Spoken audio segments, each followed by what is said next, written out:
나도 나사렛 예수의 이름을 대적하여 많은 일을 행하여야 될 줄 스스로 생각하고 예루살렘에서 이런 일을 행하여 대제사장들에게서 권한을 받아가지고 많은 성도를 옥에 가두며 또 죽일 때 내가 찬성 투표를 하였고 또 모든 회당에서 여러 번 형벌하여 강제로 모독하는 말을 하게 하고 그들에 대하여 심히 격분하여 외국 성에까지 가서 박해하였고 그 일로 대제사장들의 권한과 위임을 받고 다메섹으로 갔나이다.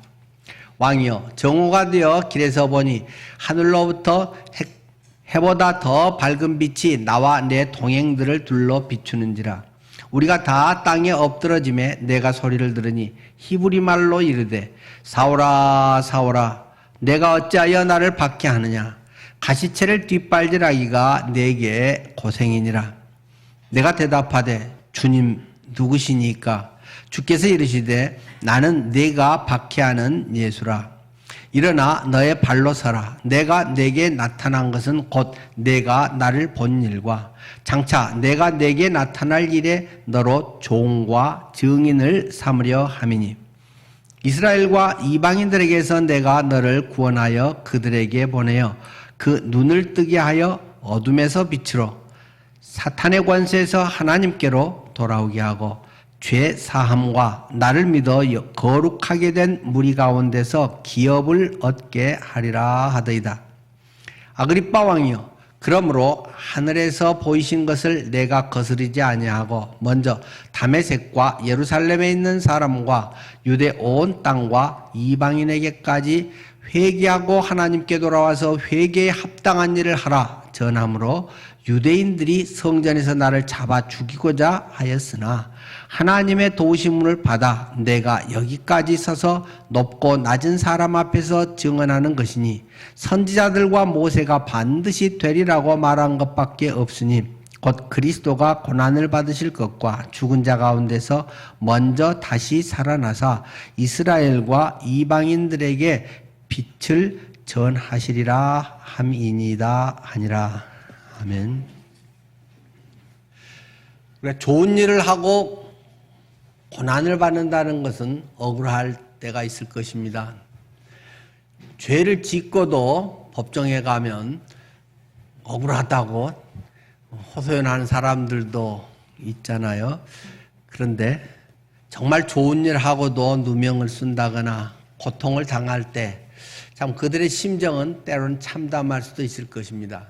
그러나 한편 그들의 삶에서는 또 기쁨이 솟을 수도 있을 것입니다. 사도 바울은 좋은 일하고 고생 죽으라고 한 사람입니다. 우리가 지금까지 쭉 사도행전을 더듬어 오면서 사도 바울이 지금 복음을 전하고 온전히 주님을 위해서 살았기 때문에 그는 지금 유치장 생활을 2년이나 계속하고 있는 것입니다.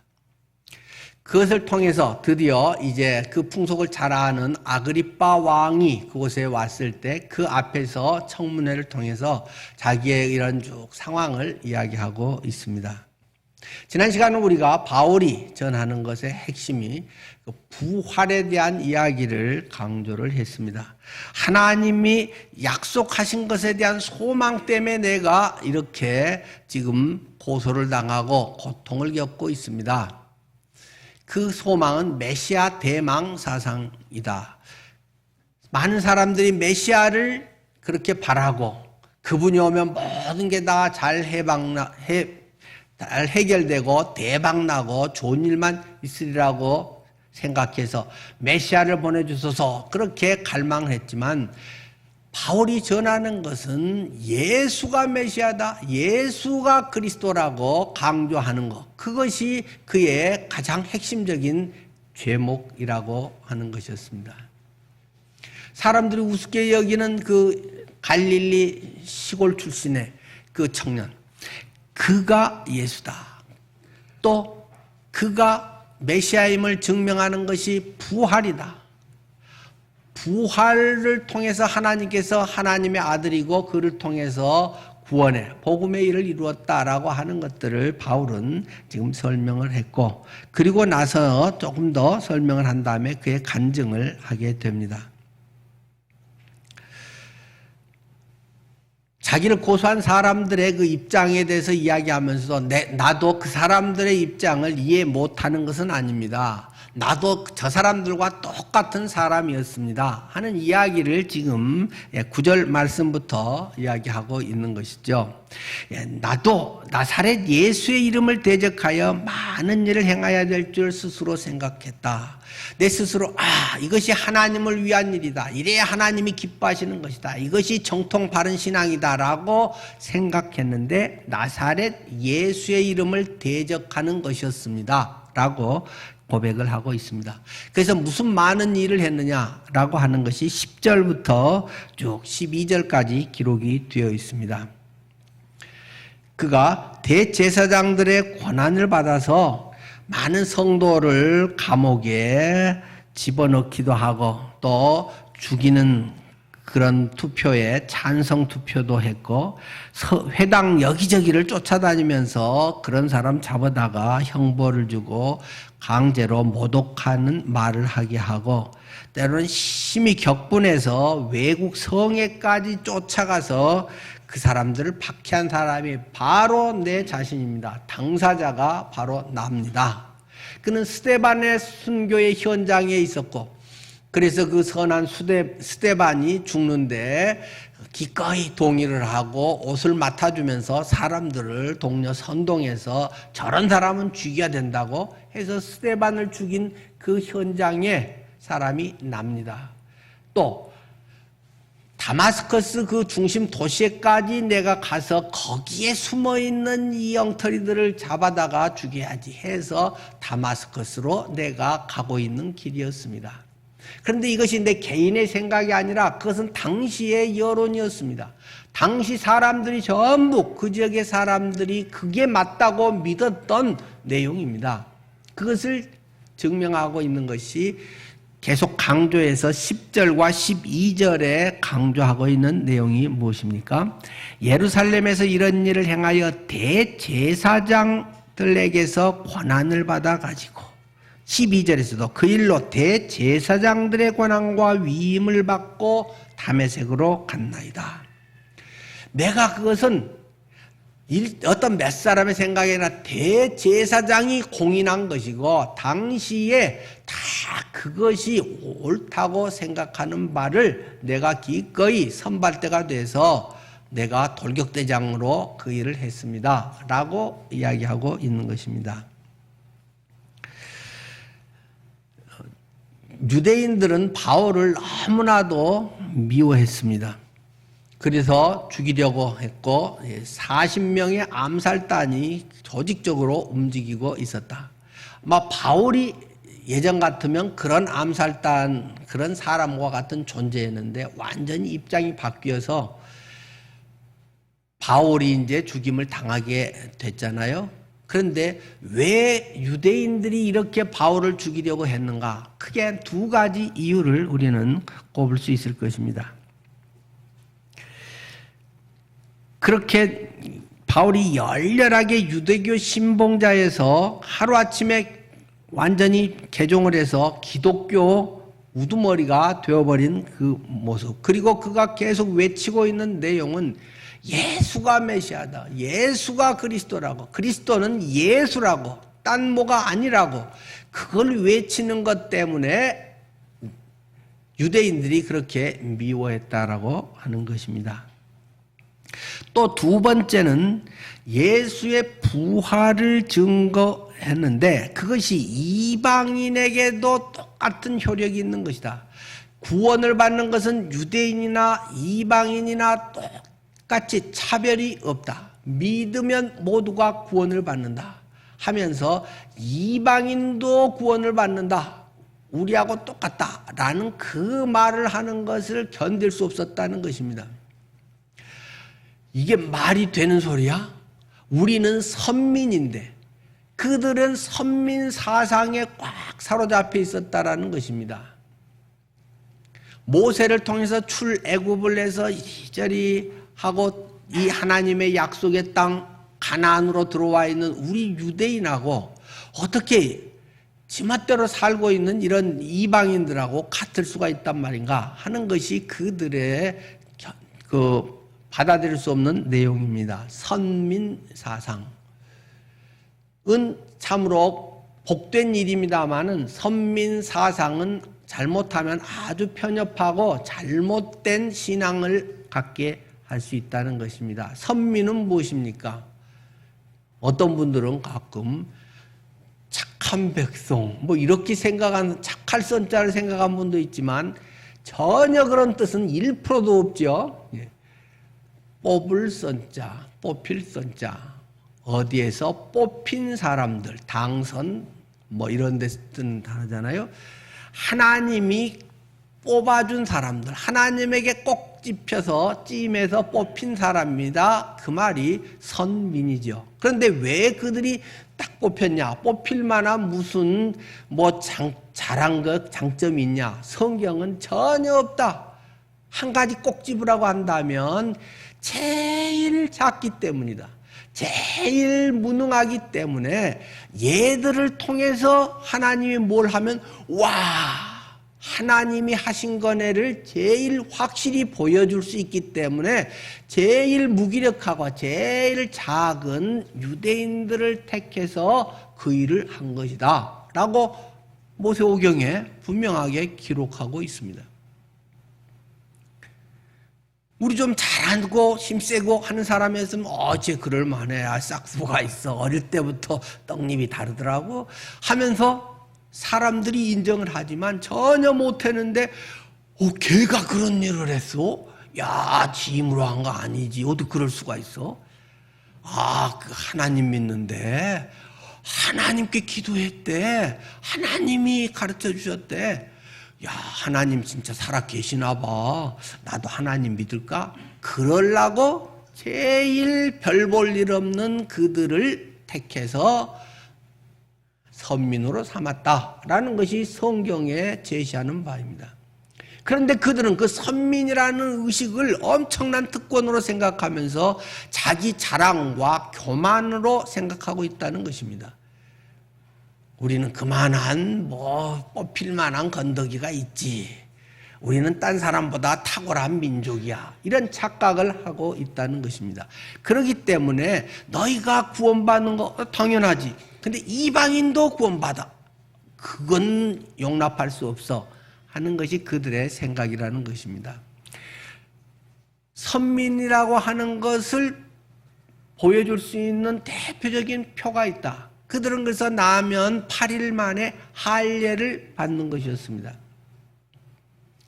그 민족의 대표가 남성이고 남성들은 그래서 그 8일 만에 다 할례를 받고 선민이야 네가 어떻게 알아? 봐봐. 할례 받았잖아. 그것이 그들의 굉장한 자부심이라는 것입니다. 뭔가 사람 앞에 보여줄 수 있는 것, 내놓을 만한 것, 그것이 선민으로서의 우쭐감을 가졌다는 것입니다. 그런데 사도 바울은 계속 이야기합니다. 할례는 마음에 받는 게 진짜 할례야. 몸의 껍데기에 살을 조금 도려내서 하는 할례는 그거는 상징적인 거고 그림자와 같은 거야. 진짜 배기가 아니야.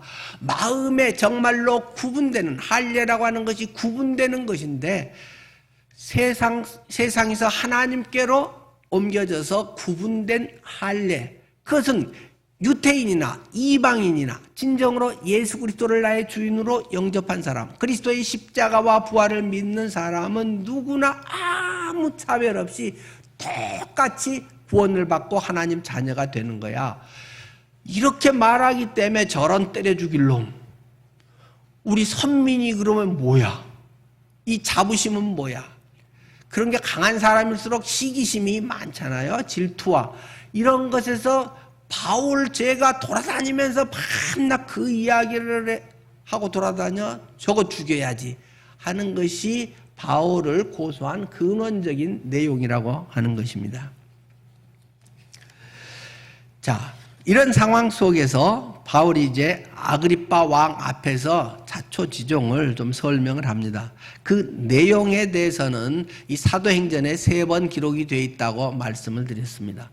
9장에서는 실제적으로 그 당시에 있었던 사건에 대한 설명이 있고, 사도 바울이 이제 그것을 간증으로 여기 가이사랴, 예루살렘에서 그 잡혀가지고 가이사랴 오기 직전에 이제 그 계단 위에 올라가서 좀 높은 데서 사람들에게 천부장이 허락을 잠깐 받고, 여러분 잠깐만요 하면서 내가 왜 이렇게 됐냐면요, 내가 이렇게 된 이유를 좀 들어보세요 하면서 22장에 오늘 비슷한 내용을 이야기하고, 또 26장에 아그리빠 왕 앞에서 간증으로서는 또 2번째 이렇게 기록된 내용을 설명하고 있는 것입니다. 아그리빠 왕이요, 대낮 12시에 얼마나 밝습니까? 제일 밝은 그 시간에, 특히 중동 지역에는 뭐 아주 땡볕과 구름 한 점 없는 그런 날들이죠. 정오가 되어갈 때 하늘로부터 해보다 더 밝은 빛이 나와 내 동행들을 둘러서 쫙 비쳤습니다.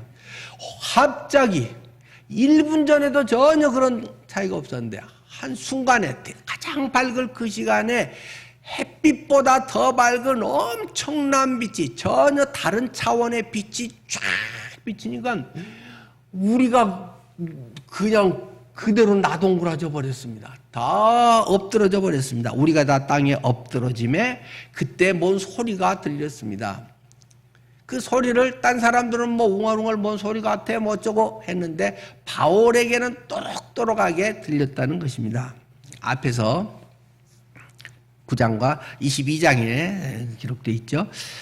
그러면서 히브리 말로 이르되 사울아 사울아 네가 어찌하여 나를 박해하느냐, 가시체를 뒷발질하기가 네게 고생이니라 하는 소리가 갑자기 바울에게 엄청난 소리로 들려왔다는 것입니다. 사울아 사울아, 뭐 우리가 잘 알고 있듯이 사울은 뭐 우리가 지금 계속 이야기하는 바울의 이름이죠.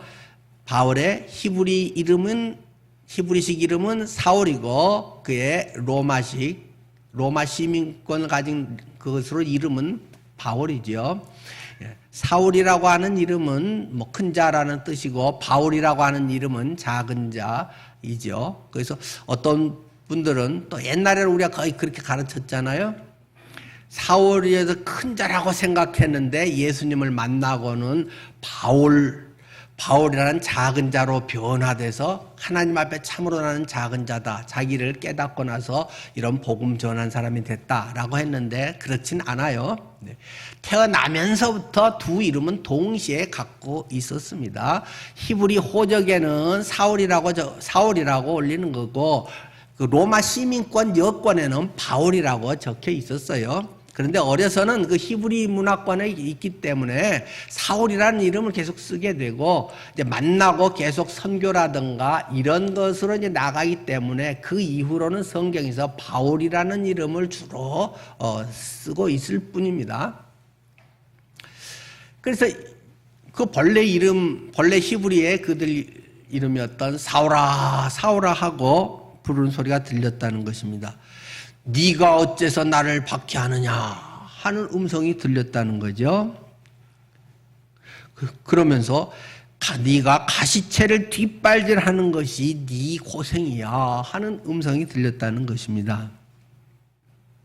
가시체는 막대기입니다. 막대기인데 끝을 뾰족하게 해서 거기에 쇠조각이나 그 뼈다귀 이런 것들을 그 끝에다가 설치를 해서 그 말이라든가 뭐 소라든가 이런 또는 가축 그 농경에서 또 일 시키고 할 때 그 말 안 듣고 깨부리고 이러면 그걸로 쿡쿡 이렇게 찔러서 혼내는 거예요. 뭐 이게 일반적으로 채찍 같이 생각할 수도 있겠죠. 그래서 그 막대기로 이렇게 쿡쿡 찌르면 조금 성질 못된 그런 말 가축 이런 것은 주인이 뒤에서 쿡 엉덩이를 찌르면 발로 톡톡 주인을 차려고 뒷발질하는데 그게 이 가시체 뾰족한 것에 맞으면 다리에 막 피도 나고 오히려 지가 고생을 더 한다는 것입니다. 네가 지금 하는 일들이 네가 이러고 하나님을 위해서 여호와 하나님을 사랑하고 존경하고 이런다고 네가 뭘 지금 하고 있는 것이 사실은 가시체를 뒷발질하는 것처럼 네 자해 행위를 하고 있는 거다. 오히려 하나님을 대적하고 있는 행위고 그 결과는 네가 예수를 박해하고 있지만 예수 믿는 사람 때려잡는다고 그 난리를 치고 돌아다니고 있지만 네 자신을 완전히 망가뜨리고 있는 거야 하는 말을 그가 듣게 됐다는 것입니다. 근데 앞에 보면 그 히브리 말로 이르되라는 말이 있습니다. 히브리 말로 이게 들렸다는 것입니다. 하나님은 모든 인간의 말을 다 하실 수 있겠죠. 하나님의 음성이라고 하는 이야기를 제가 자주 했습니다. 전에 우리 하나님의 음성을 듣는 것에 대한 교재 갖고 몇 년 전에 쭉 공부한 적들도 있고요. 하나님은 오늘날 우리에게 대부분의 내용들을 성경 말씀을 통해서 말씀하십니다. 그리고 기도 가운데 그것이 나에게 또 살아있는 말씀으로 경험되고 깨닫게 하는 경우가 아마 거의 대부분일 것입니다. 그런데 이제 바울 시대에는 아직 신약은 한 조각도 기록되지 않았잖아요. 그때는 성경이 전혀 없고 구약만이 있던 때고 그때도 구약 정경이 39권이라든가 이렇게 이제 딱 확정된 것은 또 한참 뒤에요. 300년대 이때 이제 와서야 비로소 정해지게 되죠. 이제 구약은 얌야회의 때 한 70년경에 그리고 이제 신약 66권은 이제 갈케돈 회의나 이런 때 300년대에 되는 거잖아요. 어쨌든 이렇게 신구약 66권이 기록되기 전에는 하나님께서 더 직접적으로 하시는 것이 많았겠죠. 그런데 오늘날도 그런 경우들이 사실은 있죠. 성경을 통해서 우리가 대부분을 알 수 있습니다만은 객관적인 이런 원리 그리고 우리의 삶의 또 구체적인 능력과 많은 것이 있지만 주관적인 어떤 부분에 대해서는 또 성경 자체가 모든 것을 말하고 있지는 않습니다. 그런 말 하잖아요. 성경은 나침반과 같다. 성경은 지도는 아니다. 이런 좋은 말이 있잖아요. 우리가 어떻게 살아야 하는지 우리 인생의 방향과 많은 하나님의 뜻과 이런 것들에 대한 분명한 나침반의 바늘이 남과 북을 가리키듯이 그렇게 성경은 가르칩니다. 그러나 우리의 삶에서의 때로는 주관적인 부분들 세세한 것을 성경 자체가 세세하게 말하고 있지는 않습니다. 하나님, 제가 어느 대학교에 원서를 넣어야 될까요? 성경을 아무리 뒤진다고 그것이 나오겠습니까? 하나님, 제가 누구랑 결혼해야 될까요? 하나님, 제가 어떤 회사에 취직을 해야죠? 그런 것이 성경을 많이 본다고 해서 그것이 딱 집어지는 건 아닙니다. 유머로 이야기하듯이 딱 하나님, 제가 어디 뭘로 할까요? 해서 펴면 거기에 비슷한 단어가 탁 나온다. 비슷한 단어라든가 한자라도 같은 게 있다. 하나님, 삼자가 있나요? 삼성인가요? 이런 식으로 찾는다거나 페이지를 찾아가지고 홀짝 이렇게 하거나 그렇게 해서 할 수 있는 건 아니잖아요. 대체로 우리의 이제 전반적인 걸 살펴보면서 또는 내 취향과 또 여러 여건과 또 내 점수 실력과 여러 가지를 좀 살펴볼 필요도 있겠죠. 그러나 결혼 같은 거든지, 그러나 어떤 경우에는 하나님께 또 간절히 기도하면 주님께서 탁 선명하게 뭐 기도 중에 뭐 누구를 보여줄 수도 있겠고, 뭐 그렇다고 꼭 다 맞는 건 아니에요. 그러고도 뭐 틀린 경우도 종종 있습니다. 네. 뭐 또 다 결혼해야만 하는 것도 물론 아니고요. 잠시 후에 그것은 또 설명을 드리겠습니다만은, 근데 오늘 본문에서 이야기하는 것은 어쨌든 그가 잘 알아듣게 모국어로 하나님이 말씀하실 수 있다. 만약에 제게 하는데 하나님께서 오늘날도 바울에게 했듯이 제게 해주십시오. 그러면 하나님께서 히브리어로 그래 네가 뭐 이렇게 해라 누구 어쩌고 저쩌고 뭐 이렇게 하면 제가 어떻게 알겠습니까? 하나님 나 신학교 때 하고 요새 안 해갖고 잊어먹었는데요. 뭐 하나님은 한국말로 말씀하십니다. 저 같은 사람에게는 전라도 말로 말씀하시대요. 뭐 자세한 건 제가 여기서 말할 수는 없고, 뭐 토요 기도회 때 뭐 그런 말씀을 좀 구체적으로 한 적들이 있습니다만은, 어쨌든 그건 뭐 본질은 아니니까요. 내가 가장 잘 아는 거, 가장 편하게, 가장 쉽게 하나님은 내게 말씀하면 가장 나에게 적절하게 말씀하십니다. 그렇기 때문에 뭐 그걸 위해서 꼭 영어를 공부할 필요도 없고, 그 이제 선교하기 위해서 영어는 공부해야 되겠죠. 우리들 속에 가장 내 체질에 맞게 잘 알아듣게 하나님은 말씀하십니다. 두 번째 또 한 가지 참고할 만한 것은 때로는 특별한 방식으로 말씀하실 수도 있다라는 것입니다. 우리가 본문을 보면 적어도 아까 뭐 성경이 기록이 안 될 때니까 그러기도 하지만은 히브리 말로 했다라고 하는 건 생각일까요? 적어도 여기는 분명히 생각은 아닙니다. 성경의 어떤 구절이 떠올랐다 쳐 분명히 여기서는 그런 건 아닙니다. 그렇다면 말씀에 뭐라든가 이러니 히브리 말로 이르되 사오라 사오라 네가 어째서 나를 핍박하냐 하고 물으셨다는 것입니다. 특별한 하나님의 음성이 있을 수도 있습니다. 어떤 우리의 그 어떤 편견의 틀이라든가 어떤 그 나름 그것에 자꾸 갇혀 있다 보면 하나님이 자유롭게 일하시고 하나님의 참 다양한 것들을 놓친, 자칫하면 바울이 초기에 예수님을 제대로 모르고 그들 핍박하는 것이 오히려 주님 일 하는 거라고 애쓰면서 뭐 살아간 그런 모습처럼 돼버릴 수도 있거든요. 그래서 하나님은 전지전능하시고 무한하신 하나님이고, 하나님은 얼마든지 다양하게 말씀하시고 일하실 수도 있다는 사실에 늘 여지를 두는 것이 필요합니다. 그래서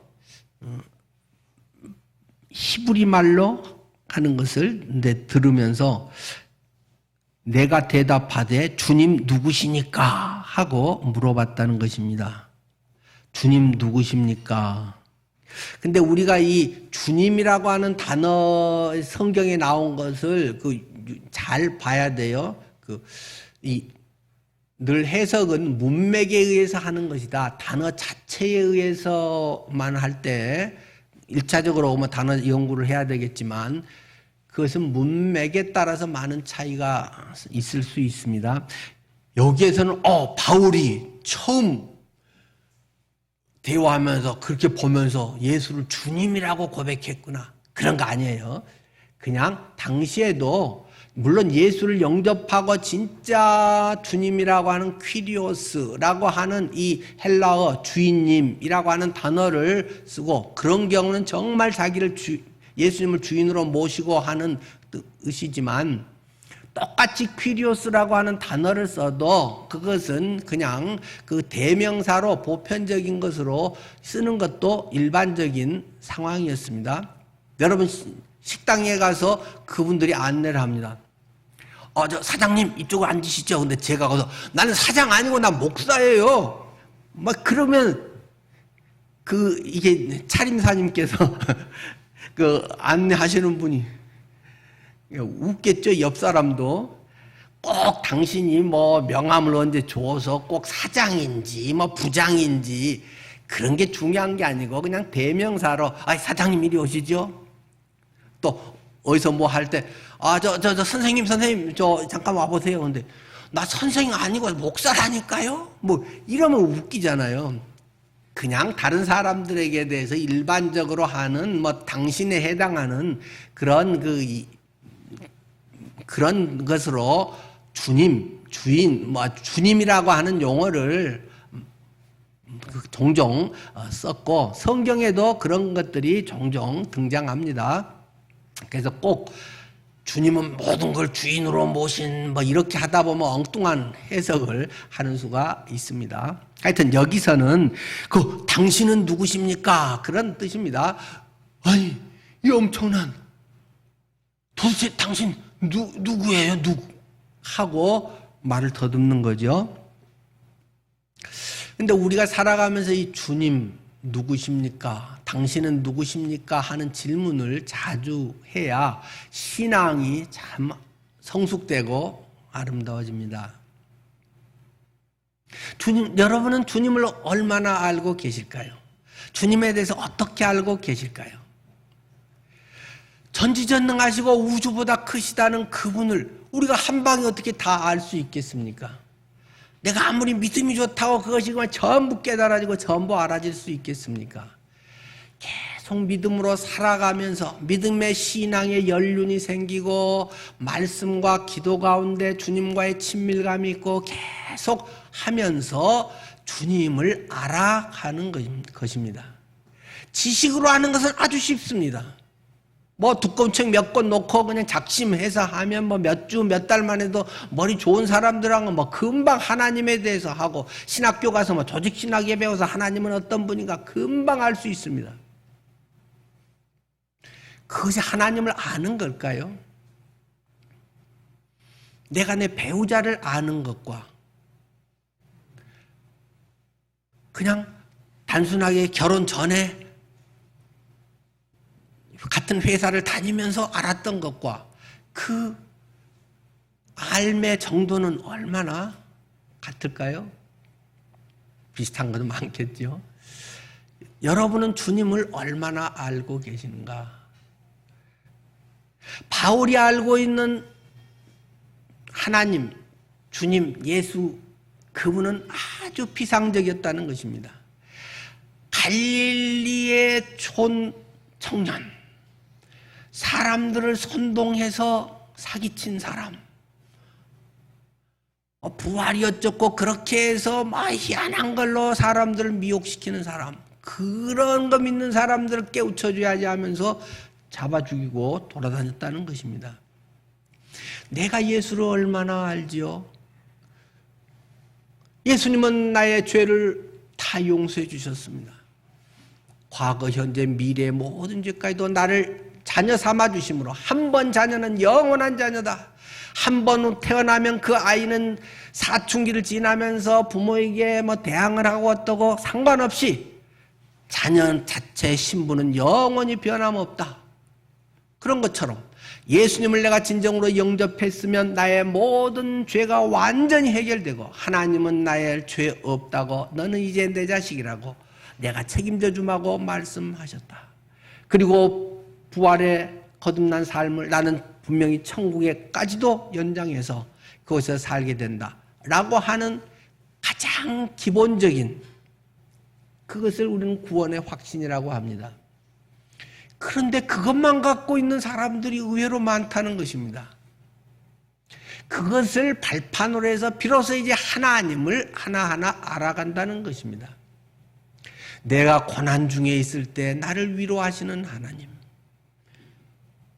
내가 부도 위기에 있을 때 기막힌 방법으로 해결하신 하나님, 아니 부도 나버려서 낙심하고 있을 때 오히려 그 뒤에 하나님의 더 큰 섭리가 있다는 것을 가르쳐 주신 하나님, 내가 아파서 낙심하고 실망하고 있을 때 오히려 하나님이 그 질병이 내게 얼마나 큰 유익이 되게 했는가를 깨닫게 하신 하나님. 고난을 당할수록, 어려움 속에 살아갈수록, 주님께 매달릴수록 그것을 하나하나 나의 삶 속에 절절히 경험하게 되는 하나님. 여러분이 주님을 안다고 하는 것은 그런 믿음 속에 경험되는 것입니까? 여호와 라파의 하나님 우리를 치료해 주옵소서. 아픈 성도가 있을 때 그렇게 우리가 기도했는데 막상 그것이 내 일로 탁 닥치면, 큰 질병으로 오면 철렁 무너지는 것 같습니다. 그것을 통해서 그때 내가 했던 그 말, 내가 알고 있었던 그 말이 오늘 내게 하나님께서 위로와 능력이 되게 하시구나. 오늘 나를 위로하시고 치료하시는구나. 오늘 돕는 손길들을 통해서 하나님께서 이렇게 인도하시구나. 아니, 평생 고칠 수 없는 고질병으로 남아있을지라도 오히려 그것이 내게 유익이라고. 사도 바울처럼 내가 너무 자고함으로, 너무 높고 뭔가 자랑거리가 많기 때문에 하나님께서 한두 개 그런 것을 내게 가시로 남겨두어서 아까 가시채로 쿡쿡 찌르듯이 나를 한 번씩, 야 정신 차려. 손오공의 머리에 띠를 둘러서 지 멋대로 그냥 구름 타고 막 도망가고 싶을 때 딱 쪼여가지고 꼼짝 못하게 말 잘 들을게요. 뭐 이렇게 하는 것처럼 하나님이 내 인생 가운데 나의 약점이라고, 치명적이라고, 실패라고, 열등감이라고 생각했던 것들이 오히려 남을 더 이해할 수 있고 더 사랑할 수 있고 더 큰 일을 할 수 있게 하는 하나님의 놀라운 섭리의 보화 같은 것이구나 하는 것을 경험해 간다는 것입니다. 주님은 누구십니까?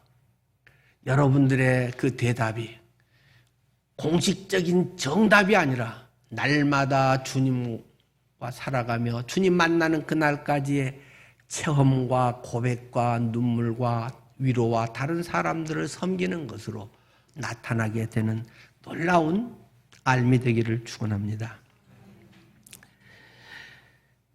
주님께서 대답하십니다. 나는 네가 박해하는 예수다. 나는 네가 무시하는 예수다. 나는 네가 이용해 먹고 있는 예수다. 나는 네가 4대 성인의 한 분으로 위대한 가르침을 주는 분으로 생각하는 예수다. 주님은 우리에게 말씀하지 않을까요? 당신은 누구입니까? 너는 나를 이용해 먹고 있진 않니? 예수의 이름 팔아 설교하면서 목사 노릇하고 있지는 않니? 주님은 제게 물으십니다.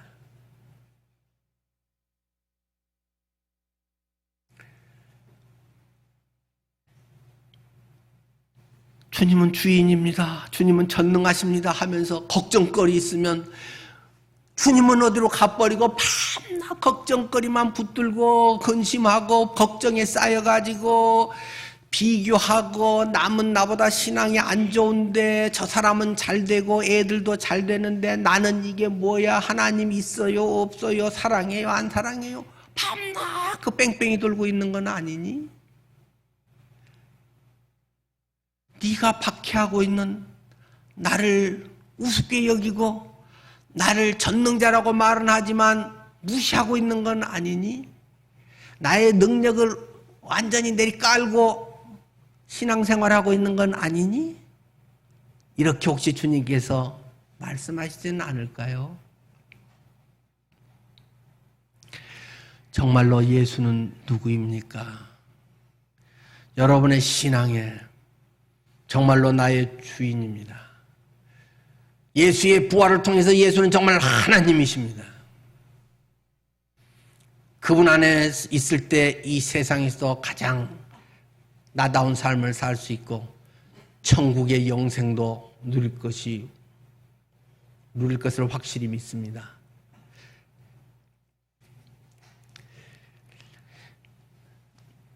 우리의 올해 계속 질문에 던지는 내용이 주님 제가 무엇을 하리까? 바울이 이 만남과 간증에서 나온 대목이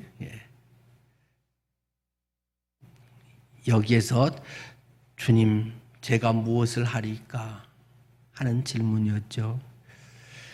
바울은 여기에서 확실한 삶의 방향을 제시받게 됩니다. 우리가 진정으로 회개하고 거듭나면 예수님이 내게 무엇을 원하시는가 하는 것을 분명히 깨닫게 됩니다. 그리고 그에 맞는 비전을 따라 살아가게 되어 있습니다. 바울은 예수님을 만나고 온전히 주님께 헌신했습니다. 바울을 내가 너를 16절 끝에 너로 종과 증인을 삼으려 함이니 종이라면 순종의 대표가 되겠죠. 철저히 내가 말한 것을 너는 순종하고 그것을 다른 사람에게 전파하는 증명하고 하나님 왕국을 세우는 종과 증인으로 세우려 함이니 이스라엘과 이방인들에게 내가 너를 구원하여 그들에게 도로 보낸다 라고 말씀을 하십니다.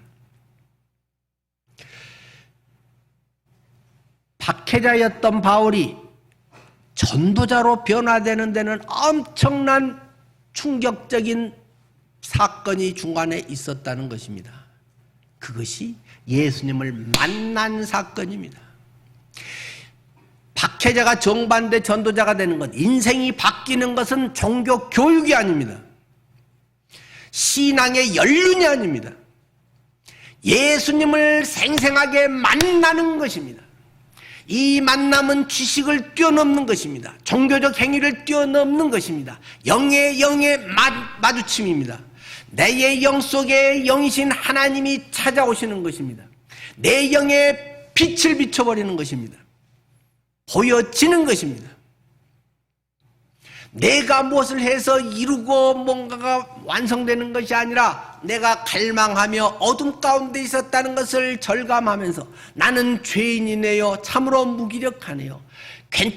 나는 괜찮게 잘 나가고 다마스커스로 가고 내가 남들에게 해줄 것이 많고 내가 이렇게 하는 것이 유익이고 정통파고 생각했던 것이 한순간에 그것과는 전혀 다른 차원의 빛이 팍 비치니까 팍 꼬꾸라져 버리고 그럼으로써 그가 맹인이 되어버렸다는 것입니다. 내가 맹인이구나. 세상 것에는 기가 막히게 밝은데 세상 철학과 정치와 돈 버는 데는 기가 막히게 밝은데 영에 대해서는 하나님에 대해서는 천국에 대해서는 예수 그리스도의 실체에 대해서는 맹인이었구나 하는 것을 그가 발견한 것입니다. 그럴 때 주님이 임재하셔서 삶의 방향이 바뀌어지는 것입니다. 비전이 비로소 생기게 되는 것입니다. 내가 나 주님 뭐 이거 이렇게 하면 뭐 해줄게요 어쩌고 저쩌고 뭐 이러면 뭐 봉사할게요 어쩌고 그런 거 아닙니다. 내 삶의 인생의 방향이 바뀌면 주님께서 구체적으로 이제 세세하게 인도해 가시면서 그것을 아주 조각해 나가서 보여지게 하는 것입니다. 그런 비전이 생깁니다. 제대로 만나면 예수 그리스도의 만남의 강도가 강하면 강할수록 이것이 확실해집니다. 내가 뭘 하며 살아야 할까 하는 인생의 분명한 목적이 생겨버리는 것입니다. 꼭 해야지 해서가 아니라 생겨버립니다. 그냥. 왜? 전혀 다른 세상을 봐버렸으니까. 어둠에 있다가 그냥 빛이 확 밝혀서 이거네라고 알아버렸으니까 안 그럴 수가 없게 되어 있다는 것입니다. 이렇게 만나는 것은 은혜입니다. 내가 만들 수는 없습니다. 그러나 하나님은 모든 사람에게 찾아와서 그렇게 해주고 싶어 안달이시다고 말씀하십니다.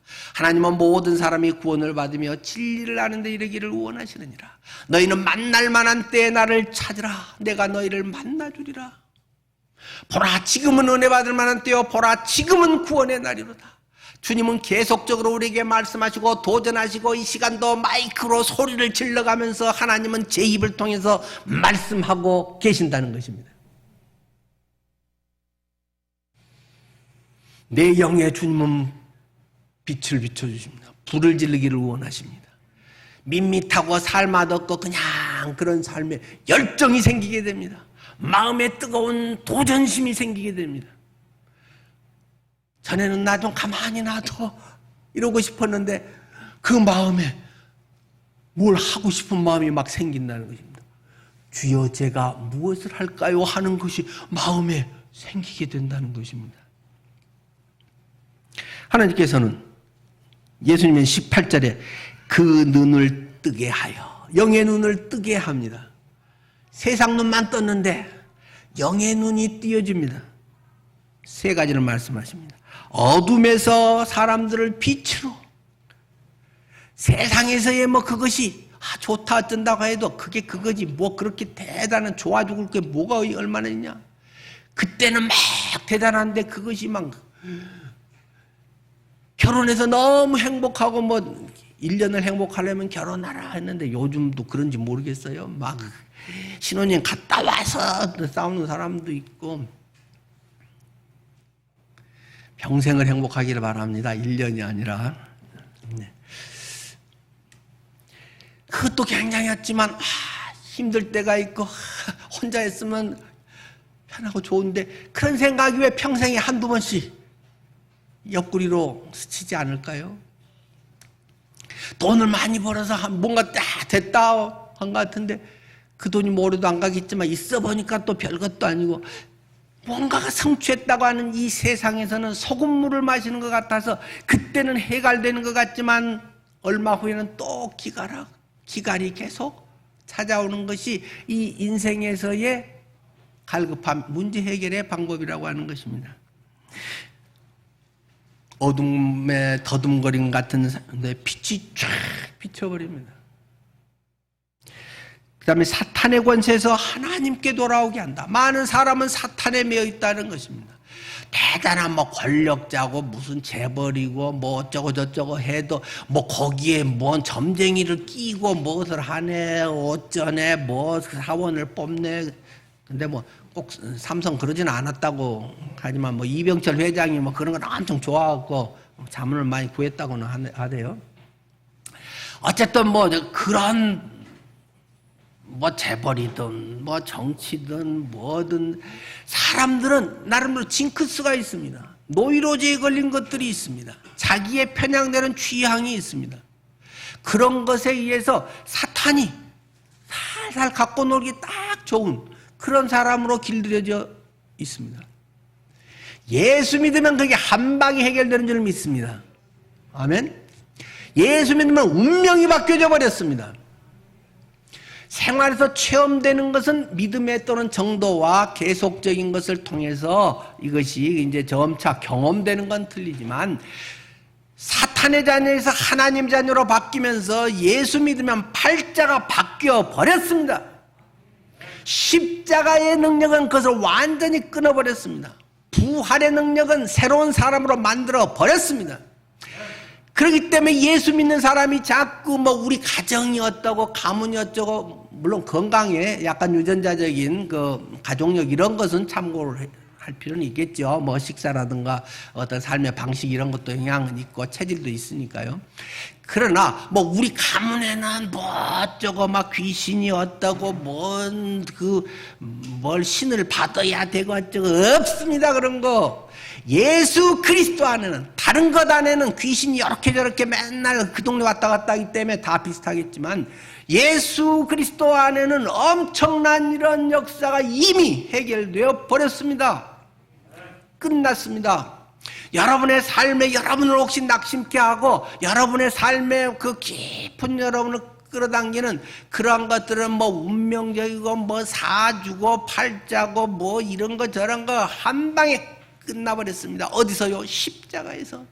십자가와 부활을 통해서 완전히 운명이 바뀌어버렸는데 운명이 바뀐 사람이 옛날 안 바뀐 사람처럼 거기에 사탄의 노예처럼 질질 끌려다니며 세상에 꼬봉이 노릇이나 하고 살아가면서 거기서 조금 뭐가 좀 되면 내가 성공했어 이런 웃기는 삶을 살려고 한다는 말입니다. 예수를 잘 모르기 때문입니다. 구원은 받았을지 몰라도 그냥 천국 티켓만 하고는 그 주머니에 넣어놓고 똑같이 살아간다는 것입니다. 엄청난 특권을 주었는데, 내 속에 하나님이 1000억을 넣어줬는데 맨날 그냥 500원, 1000원, 뭐 10,000원, 20,000원 해갖고 오늘 점심 먹을 값이 있나 없나 밤낮 그것만 따지고, 주님이 주신 엄청난 능력과 특권은 1000억, 2000억은 다 사장돼 버리고 죽을 때까지 못 찾고 끝나는 것이 많은 사람들의 모습이라는 것입니다. 여러분은 정말로 그걸 써먹고 계십니까? 주님이 내 인생을 바꿔버렸는데 똑같이 돈에 맨날 목매는 사람은 밤낮 그것이 계속 전부 되어 있습니다. 돈을 우상덩어리처럼, 늙어서는 돈이 효자야, 돈이 있어야 돼, 돈 없으면 안 돼 하고 밤낮 돈 하고 똑같이 살아간 사람들이 적지 않다는 것입니다. 물론 그것은 굉장히 필요한 것이고 하나님이 그리스도인에게도 동일하게 그걸 잘 활용할 수 있게 또 그것을 지혜 가운데 미리 또 잘 운용을 할 수 있도록 그런 많은 것들을 또 미리미리 준비하게도 분명히 하셨습니다. 그런 것들도 잘 해야도 되지만, 그러나 그것이 없으면 힘이 하나도 없고 돈 좀 있으면 폼재고 웃기는 세상을 살려고 한다는 것입니다.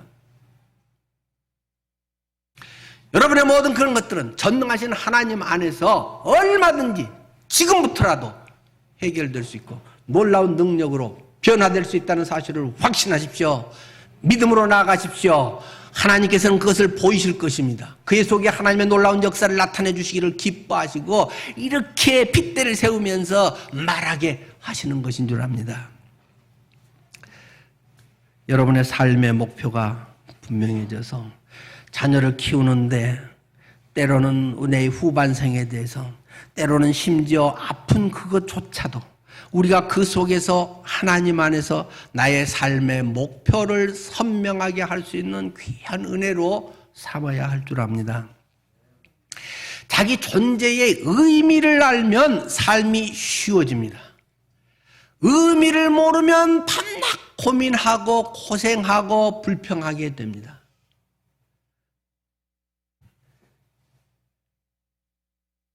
많은 사람은 편안하려고 합니다.